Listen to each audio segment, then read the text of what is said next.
The building envelope entity can obviously be assigned with a name. From the catalogue, we can define the material layers, choosing the type and thickness, for example, a 22 cm brick concrete slab.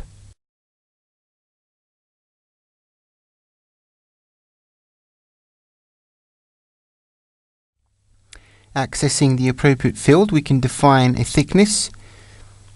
In fact, in this case, we're going to choose the default material layer.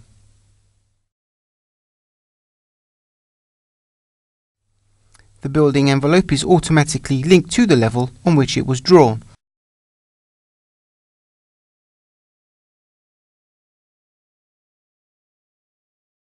In the list here, the various levels included in the Management Levels dialog are proposed, and by selecting a different level, the building envelope will move to the selected level.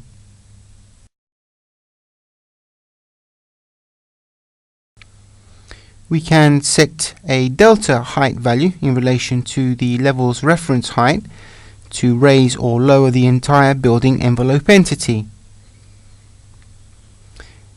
It can then also be assigned to a sub-level created in the Management Levels dialog, useful when creating split levels.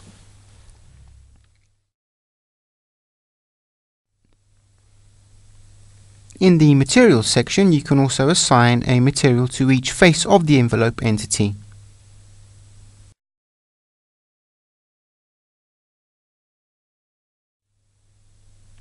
Choosing among those listed in the catalogue.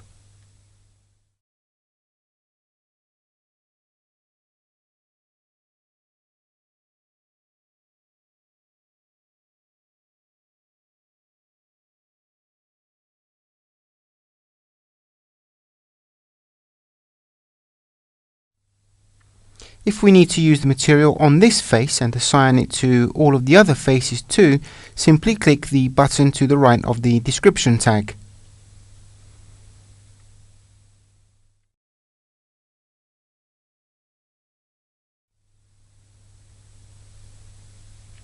Alternatively, if we need to use a different material for each face, simply select the single materials from the catalogue.